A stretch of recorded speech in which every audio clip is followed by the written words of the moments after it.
Hello. तो कैसे हैं आप लोग? Very good morning, very good afternoon, very good night, जिस भी टाइम आप इस लेक्चर या इस वीडियो को देख रहे हैं, तो स्वागत है आपका अपने यूट्यूब चैनल श्री बीएमएलएस पाठशाला। जैसा कि बच्चों हम लोग क्या लेके चले थे, हम लोग BMLS bachelor in medical laboratory science second semester का सिलेबस लेके चले थे, जनरल क्लिनिकल माइक्रोबायोलॉजी में। ठीक है, अभी तक की हमने इसकी बहुत सारी यूनिट्स अपने चैनल पे अपलोड कर दी है। ठीक, आज का जो लेक्चर है वो हमारा कल्चर मीडिया का थर्ड पार्ट है। इसका फर्स्ट पार्ट और सेकंड पार्ट ऑलरेडी मैं अपने चैनल पे अपलोड कर चुका हूँ। ठीक है, अगर आपने वो नहीं देखा है, फर्स्ट पार्ट में मैंने इंट्रोडक्शन स्टार्ट किया था, डिटेल इंट्रोडक्शन अच्छे से समझा, क्योंकि ये क्वेश्चन बहुत इंपॉर्टेंट है आपके एग्जाम पॉइंट ऑफ व्यू से। ठीक है, क्वेश्चन डिटेल में भी, अंदर से भी, और क्या नाम है, कहीं से भी क्वेश्चन बन सकता है। एक लैब वालों के लिए एज अ ये कल्चर मीडिया बहुत इंपॉर्टेंट है। ठीक है, तो प्लीज पूरा कल्चर मीडिया अच्छे से देखना। मैं डिटेल में एक एक चीज समझा दे रहा हूँ। अगर डिब्बे पे ऐसा कोई कंपोजिशन या कुछ भी लिखी हो तो आप उसको देख के इजिली हर चीज बता पाओ। ठीक है, आज का जो लेक्चर है वो हमारा किसके बेसिस पे है? On the basis of composition. Composition के बेसिस पे हमने कल्चर मीडिया को कितने पार्ट्स में डिवाइड किया है। इससे पहले वाला था वो फिजिकल स्टेट के बेसिस पे हमने डिवाइड किया था, वो हमने डिटेल में पूरा पढ़ लिया है, जाके एक बार और देख लो अगर नहीं पढ़ा हो। ठीक है, तो बात करते हैं हमारा जो कंपोजिशन के बेसिस पे, इसमें देखते हैं कि क्या चीजें ऐसे थी। एक इंपॉर्टेंट चीज, अगर इसके हैंड रिटन नोट्स वगैरह चाहिए तो टेलीग्राम चैनल से डाउनलोड कर लेना। इसमें नीचे जो हमारे सिलेबस में रेफरेंस बुक्स दी गई हैं, अगर वो भी चाहिए तो हमारे टेलीग्राम चैनल पे अपलोड है, तो जाकर वहां से डाउनलोड कर लेना। ठीक है, तो स्टार्ट करते हैं, ज़्यादा टाइम वेस्ट नहीं करूंगा आपका। ठीक है, उससे पहले कुछ इंपॉर्टेंट बात, अगर वीडियो पे पहली बार आया तो प्लीज़ चैनल को सब्सक्राइब कर लो। वीडियो अगर आपको अच्छी लगती है तो उसको लाइक करना मत भूलना।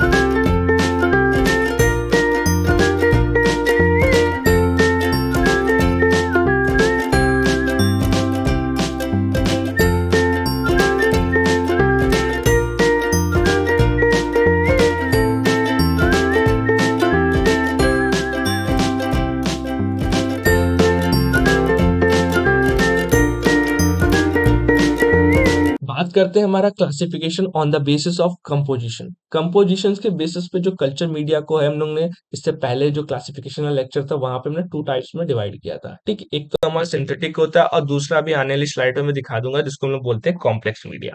ठीक है, सिंथेटिक मीडिया की हम लोग बात करते हैं। देखो, सिंथेटिक मीडिया जो है ये दूसरे नाम से भी पूछा जा सकता है एग्जाम में। ठीक है, एग्जाम पॉइंट ऑफ व्यू से इंपॉर्टेंट है। Synthetic media also known as definite media, इसको हम लोग डेफिनेट मीडिया के नाम से हम लोग जानते हैं। ठीक है, ये हो गया synthetic media in which all chemical compounds are known and present in a fix concentration. ठीक है, इसमें क्या होता है, जितने भी हमारे कंपोनेंट्स हैं उनको हम लोग जानते हैं, और वो जो उनका वॉल्यूम होता है या जो उनकी कंसंट्रेशन होती है वो बिल्कुल फिक्स वॉल्यूम में होती है। ठीक है, तो ये चीज इसके अंदर आती है। नेक्स्ट हम लोग बात करते हैं, डे डू नॉट कंटेन हमारा complex extract like as meat, yeast and peptone. इस टाइप की चीजें आपको इस मीडिया के अंदर आपको बिल्कुल नहीं दिखेंगी। ठीक, तो ये हो गया। बात करते हैं नेक्स्ट, जो हमारा ऐसा सिलेबस में भी किया गया, इसका यूज मेनली कहाँ यूज है? Used for the research. Research के लिए आप देखोगे, ऐसे नॉर्मल लैब्स में नहीं पाओगे। रिसर्च के लिए यूज होता है, और हमारा क्या, जो बैक्टीरियल मेटाबॉलिज्म स्टडीज होती है उसके लिए हम लोग इसका यूज करते हैं। ठीक, तो दोनों चीज इंपॉर्टेंट है, प्लीज इसको हाईलाइट करके अपने साइड में लिख लेना। ठीक है, क्योंकि आपसे इसका यूज एग्जामिनर्स आके पूछ सकते हैं। ठीक है, नेक्स्ट हम लोग बात करते हैं इसका कंपोजिशंस ऑफ सिंथेटिक या डेफिनेट मीडिया। इसकी कंपोजिशन क्या होती है, हम लोग इसकी बात करने जा रहे हैं। ठीक है, कंपोजिशन में सबसे पहली कंपोजिशन है हमारा कार्बन सोर्स। कार्बन सोर्स में हम लोग ग्लूकोज को यूज कर सकते हैं। ठीक है, और हमारा सुक्रोज भी हो सकता है, और अदर जो कार्बोहाइड्रेट्स होते हैं, ठीक है, उनका भी हम लोग यूज ले सकते हैं। ठीक है, जो कि एज इसका फंक्शन क्या होता है, अगर ये हमारा कार्बन सोर्स उसके अंदर प्रेजेंट है तो हमारा प्रोवाइड से एज क्या है, हमारा एनर्जी। ठीक है, ये हमें एनर्जी प्रोवाइड करता है। डेट मीन जो बैक्टीरिया होता है उसको ये क्या कर रहा है, हमारा एनर्जी प्रोवाइड कराने का काम करता है। उसके बाद नाइट्रोजन सोर्स की बात करते हैं, जिसमें हमारा अमोनियम सॉल्ट और नाइट्रेट हो गया। ठीक है, ये क्या essential for the protein synthesis, जो प्रोटीन सिंथेसिस चलती है उसके लिए एसेंशियल होता है। उसके बाद हम लोग क्या करते हैं, मिनरल्स, जो कि एज अ मैग्नीशियम, हमारा फास्फोरस, और हमारा जो भी सल्फेट वगैरह होते हैं, फॉस्फेट होते हैं। ठीक है, वो सारी चीज हमारी इसके अंदर आती है। सपोर्ट हमारा इंजाइमेटिक एक्टिविटीज जो होती है, जो इंजाइमेटिक एक्शंस होता है, ठीक है, उसके लिए हमारा क्या नाम है, ये रिस्पॉन्सिबल होता है। ठीक, बात करते हैं क्या, हमारा विटामिन की बात करते हैं, and minerals, vitamin and growth factors, अगर हमें जरूरत है तो, वैसे तो नहीं होता है। ठीक है, क्या प्रोवाइड करता है as a support for bacterial metabol जो बैक्टीरियल मेटाबॉलिज्म है उसके लिए हमारा ये इंपॉर्टेंट होता है।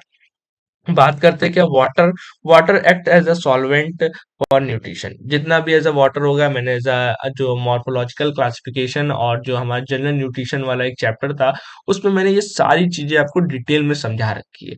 ठीक है, अगर आप नहीं देखा तो जाके देखो, ये जितनी कंपोजिशन है सब मैंने अच्छे से बताया हुआ है। अगर वो आपने पढ़ा होगा तो आई थिंक मुझे लगता है कि आपको ये टफ भी नहीं लगा होगा और कुछ नया भी नहीं लगा होगा। ठीक है, तो ये हो गया। उसके बाद हम लोग बात करते हैं क्या, कि जो एग्जामिनर्स आते हैं, फिर दूसरा क्वेश्चन सबसे बड़ा जो क्वेश्चन रहता है कि सर बच्चा आप इसके कुछ एग्जांपल्स के बारे में बता दो, कि क्या होते हैं इसके एग्जांपल्स, कैसी क्या चीजें होती हैं। ठीक है, अब कुछ तो कभी कभी जो जैसे सबसे कॉमन जो है हमारा एक वोगल बोनलेस मीडियम करके होता है। ठीक, बोनर मीडियम होता है हमारा, और हमारा M9 मीडियम होता है। ठीक, सल्फेट सल्फर फ्री मीडियम होता है। ठीक है, ये सारी चीजें होती है। और एक ही जो मैं साइड में कोई यहाँ इमेज भी लगा है, जिसको हम शॉर्ट फॉर्म में CEJA मीडिया बोलते हैं। ठीक, ये मीडिया देख लो, ऐसा कल को लैब में अगर मिल जाता है तो आप लोग देख के ऐसा इजीली बता सको कि हाँ ये मीडिया ऐसा होता है, ये चीज इसके अंदर आती है। ठीक, तो ये हो गया। नेक्स्ट अब हम लोग बात करते हैं क्या, नेक्स्ट स्लाइड पे चलते हैं, देखते हैं क्या इसकी जो प्रिपरेशन होती है, कैसे इसको प्रिपेयर करते हैं। यहाँ पे ये क्वेश्चन आ जाता है कि सिंथेटिक मीडिया को प्रिपेयर करने के लिए सबसे पहला स्टेप है हम लोग गैदर इंग्रेडिएंट्स, सारे इंग्रेडिएंट्स लेके आएंगे और उसको क्या करेंगे, मेजर करेंगे। All major all chemicals like as, जो कि हमारा ग्लूकोज, हमारा अमोनियम सॉल्ट और मिनरल्स वगैरह जितनी चीजें भी पीछे देखी हैं, वो सबको हम लोग अच्छे से मेजर करेंगे। मेजर करने के बाद सेकंड स्टेप हमारा क्या है, डिसॉल्व इन डिस्टिल वाटर। जो कि डिस्टिल वाटर होता है उसके अंदर डिसॉल्व करेंगे। Mix all component in a specific volume of sterile distil water. जो हमारा स्टेराइल डिस्टिल वाटर है उसमें हम लोग क्या करेंगे, स्पेसिफिक वॉल्यूम में हम लोग क्या करेंगे, और जितना भी चीजें ऊपर मेजर की हो सबको लाके मिक्स कर देंगे। मिक्स करने के बाद तुरंत हम लोग का काम सबसे बड़ा बनता है एडजस्ट पीएच। जो हमारा पीएच होता है उसको हम लोग क्या करेंगे, एडजस्ट करेंगे। जो कि हमारा क्या है, जैसे किसका किसका यूज करके, जैसे हम लोग यूज NaOH कर सकते हैं और हम लोग HCl यूज कर सकते हैं to set the pH. Usually कितना अराउंड होना चाहिए, हमारा 7 से लेके हमारा 7.4 का हमारा ये पीएच होना चाहिए। उसके बाद स्टेप 4 की बात करते हैं, स्टेरिलाइजेशन की, कि ये जो बहुत इंपॉर्टेंट प्रोसेस है, क्योंकि अगर हम लोग इसको स्टेलाइज नहीं करेंगे तो मे बी एज हमारे प्रोसेसिंग के थ्रू, मेजरिंग के थ्रू उस टाइम पे कोई कंटामिनेशन उसके अंदर रह गई है। ठीक है, तो उसको एज अ क्लीन करने के लिए हम लोग क्या करेंगे, ऑटोक्लेव का यूज करेंगे। जो कि हमारा इसका टेम्परेचर होगा एट 121 डिग्री सेल्सियस, आप लोग जानते हैं, फॉर 15 मिनट, 15 to 20 मिनट्स के लिए। इफ हीट स्टेबल, अगर हीट स्टेबल अगर हमारे पास जो मीडिया है या जो उसकी कंपोजिशन है वो हीट स्टेबल है, तो हम लोग उसको ऑटोक्लेव कर सकते हैं। बट अगर हमारे पास हीट स्टेबल नहीं है, हीट सेंसिटिव हमारी कंपोजिशन से या कंपोनेंट उसके अंदर पड़े हुए हैं, तो हम लोग उसको क्या करेंगे, हम लोग उसको फिल्टर, जो स्टरलाइजेशन होता है, फिल्टर स्टाइलर स्टाइलर स्टरलाइजेशन होते हैं, ठीक, उस प्रोसेस के थ्रू हम लोग उसको क्या कर देंगे, फिल्टर कर देंगे। स्टेरिलाइजेशन वाले मेथड में मैंने इसको सारी चीजें बताया कि ऐसा कौन कौन से मेथड्स होते हैं जो इसके थ्रू हम लोग इसको फिल्टर कर सकते हैं। ठीक, तो नहीं देखा तो जाके वहां से अच्छे से क्लियर कर लो। नेक्स्ट हम लोग बात करते हैं कि जो हमारा फिफ्थ स्टेप होता है उसको देखते थे। ठीक है, इसमें क्या होता है, कूल एंड पोर। हम लोग क्या करेंगे, चीजों को कूल करेंगे एंड देन पोर करेंगे। इफ मेकिंग सॉलिड मीडिया, ठीक, हम लोग क्या करेंगे, कोई सॉलिड मीडिया को उसको बनाएंगे। Add 1.5% agar before sterilization and हमारा क्या, pour into the petri dish after cooling. ठीक है, उसको हम लोग क्या करेंगे, जैसे हम लोग क्या मान ले, अगर हम लोग उसको सॉलिड मीडिया करना है तो नॉर्मल सी बात है, स्टेरिलाइजेशन से पहले हम लोग क्या करेंगे, इतना परसेंट का, 1.5% का हम लोग इसमें क्या कर देंगे, हम लोग अगार को डाल देंगे। ये हो गया। और जैसे हम लोग डालने के बाद स्टेरिलाइजेशन कंप्लीट हो जाता है, देन उसके बाद हम लोग क्या करेंगे, उसको जो है कूल होने से पहले हम लोग क्या करेंगे, पेट्री डिश में उसको हम लोग ट्रांसफर कर लेंगे या पोर कर लेंगे। ठीक है, एंड देन उसके बाद जैसे हम लोग तुरंत इसका यूज नहीं है तो हम लोग क्या करेंगे, 6 स्टेप में हमारा यही हो जाएगा कि हम लोग को उसको स्टोर करना पड़ जाएगा। तो store keep the media at, कितना होगा हमारा, 4 degree Celsius for further use. Further use के लिए हम लोग क्या कर देंगे, उसको 4 डिग्री सेल्सियस पे उसको हम लोग स्टोर करके रख देंगे। तो ये हमारे कुछ जनरल स्टेप्स थे कि जो हम लोग, अगर कोई कह दे आपसे सिंथेटिक मीडिया कैसे प्रिपेयर होता है, तो आप लोग ये सारी चीज बता दोगे तो ऐसा काम चल जाएगा। ठीक है, और क्या नाम, एग्जाम में भी लिखना पड़ सकता है, इसलिए क्वेश्चन आ जाते हैं तो फिर उसके बाद पता नहीं होता है क्या लिखना, कैसे लिखना, इसलिए बुक्स में इतना नहीं अवेलेबल रहता है चीजों को लेके कि कैसे क्या चीजें होंगी। बात करते हैं क्या नेक्स्ट, जो हमारा होता है क्या, कॉम्प्लेक्स मीडिया कैसा होता है, क्या चीजें होती हैं, कैसे पूछा जा सकता है। सबसे पहले तो कॉम्प्लेक्स मीडिया के दूसरे नाम से क्या होता है, अनडेफिनिट एरिया। अनडेफिनिट क्यों बोल रहे, क्योंकि इसमें जो केमिकल्स कंपोनेंट होंगे उसकी कोई हमें नोन वॉल्यूम या नोन कंसेंट्रेशन या कुछ भी हमें सही से नहीं पता होगा। क्यों नहीं पता होगा, अभी हम लोग आगे देखते हैं। Complex media contain unknown abstract chemical compositions, ठीक है, because they include the natural extract from, जैसे कि प्लांट्स हो गया, हमारे एनिमल्स हो गए और ईस्ट हो गए। क्यों ऐसा, ये सारी चीजें जो हमारी जैसे केमिकल कंपोजिशंस है हमारी ये, ठीक है, इसमें एक तो हम लोग एक्सट्रैक्टेड केमिकल्स ले रहे हैं, जैसे कि अननोन एक्सट्रैक्टेड केमिकल जैसे प्लांट है। अब प्लांट के हमें एज अ प्रॉप जो भी हमने लिया उसमें यूज किया, अब उसकी कोई हमें कोई कंपोजिशन तो प्रॉपर पूरी पता नहीं कि इतना ग्राम उसमें कार्बोहाइड्रेट, प्रोटीन, क्या क्या चीजें पड़ी हमें नहीं पता। ठीक है, उसी टाइप से एनिमल्स का एज अ मीट वगैरह ले रहे तो वो भी एज अ कोई नोन वॉल्यूम उसका नहीं है। और देन हमारे ईस्ट वगैरह का भी कोई हमारी नोन कंसंट्रेशन या कंपोजिशन हमारे पास नहीं रहती है, सब अननोन रहता है। इस वजह से ये सारी चीजें हम लोग क्या कहते हैं, इसको हम लोग कॉम्प्लेक्स मीडिया बोलते हैं। तो ये हिसाब से कॉम्प्लिकेटेड चीजें हो गई, जब किसी के बारे में पता नहीं तो बहुत कॉम्प्लेक्स इंसान हो जाता है। तो सेम वही चीज हमारे इसके अंदर हो गई। बात करते हैं, they provide rich nutrients that support the growth of the wide range of the bacteria including fastidious, fastidious nutritional demanding organism. ठीक है, न्यूट्रिएंट डिमांडिंग ऑर्गेनिज्म। अच्छा, ये एक वर्ड आया हमारा फास्टिडियस। ये फास्टिडिएट का मतलब भी एग्जामिनर्स आके पूछ लेते हैं कि इसका मतलब क्या होता है। ये वो बैक्टीरिया होते हैं जिनको एज अ स्पेसिफिक न्यूट्रिशन की नीड होती है, या एक सीधा कह सकते हैं कि कॉम्प्लेक्स में एज अ न्यूट्रिशन की इनको नीड होती है अपने आप को ग्रो करने के लिए। तो वो ऑर्गेनिज्म होते हैं, ठीक है, और ये wide range of the bacteria को ग्रो करने में हेल्प करता है। ठीक है, बात करते हैं इसकी composition of the complex media या अनडिफाइंड एरिया जो होता है, मीडिया होता है, उसकी हम लोग बात करते हैं। ठीक है, इसमें जो कंपोजिशन है सबसे पहला आता है पेप्टोन। पेप्टोन का आप लोग काम जानते हो, पहला फंक्शन क्या होगा एज पेप्टोन का, कि हमारा सोर्स ऑफ नाइट्रोजन की तरह काम करेगा एंड हमारा अमीनो एसिड का भी काम करेगा। उसके बाद बीफ एंड ईस्ट एक्सट्रैक्ट अगर मान लेते हैं तो provide vitamin, minerals and growth factor वगैरह ये हमें प्रोवाइड कराता है। उसके बाद हमारा क्या, सोडियम क्लोराइड। सोडियम क्लोराइड में हमारा क्या होता है, मेंटेन हमारा ऑस्मोटिक बैलेंस, जो ऑस्मोटिक बैलेंस होता है उसको मेंटेन करने का काम करता है। और फिर उसके बाद हमारा क्या, अगार। अगार को आप जानते हैं, ये हमारा एक सॉलिडिफाई एजेंट होता है जो कि ऐसा चीजों को सॉलिडिफाई करेगा। उसके बाद हमारा क्या, कार्बोहाइड्रेट, जो कि क्या करता है, प्रोवाइड द एनर्जी। ये हमारा क्या करेगा, एनर्जी को प्रोवाइड कराएगा बैक्टीरिया को, ठीक है। और लास्ट में बचता है हमारा वाटर। जानते हो जो भी हमारे न्यूट्रिएंट्स वगैरह होंगे उनको क्या करेगा, डिसॉल्व करने का काम करेगा, dissolve the nutrition and support the microbial growth. Microbial growth को सपोर्ट करता है। ठीक है, अब दूसरी इंपॉर्टेंट चीज कि सर ये ऐसे इसके एग्जांपल्स बहुत इजी हैं, आपने सुने भी होंगे, जैसे हमारा न्यूट्रिएंट अगार हो गया, ब्लड अगार हो गया, और उसके बाद मैकॉन की अगार हो गया, BHI मीडियम होता है, ठीक है, ये सारी चीजें हमारे इसके अंदर आती हैं।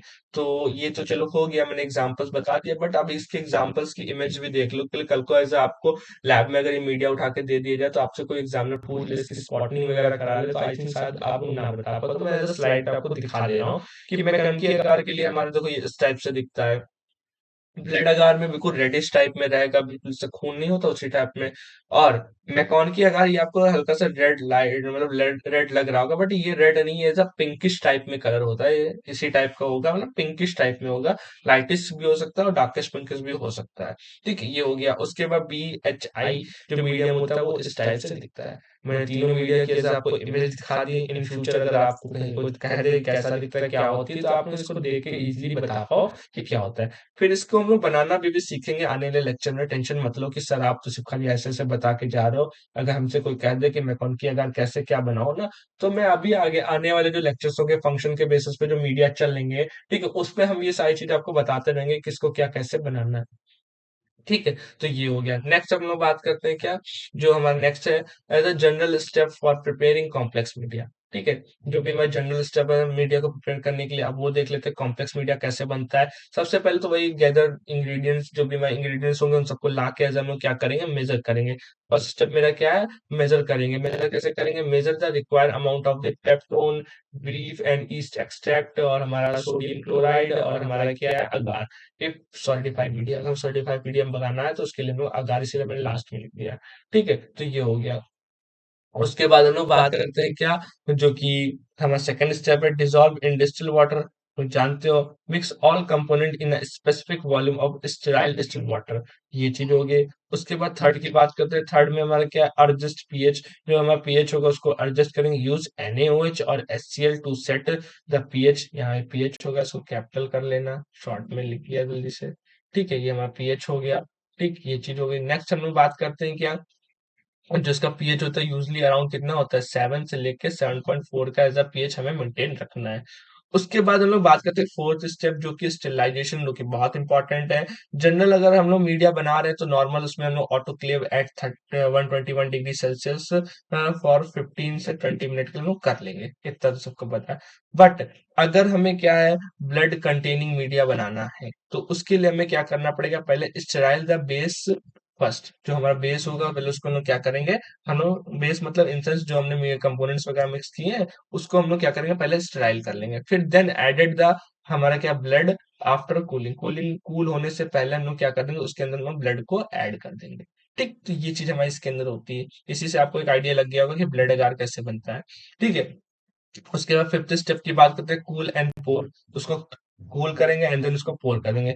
If liquid distribute into the test tube है और हमारा फ्लास्क उसमें कर देते हैं, and if solid pour into the petri sterile petri dish. ये तो सारी चीजें आप लोग जानते ही हो। ठीक है, तो मैंने अभी तक की सारी चीजें वैसी बताई। एंड देन स्टोर करना हो तो आप लोगों को पता है सिक्स स्टेप में कैसे स्टोर करना है। Store 4 degree Celsius, 4 degree Celsius.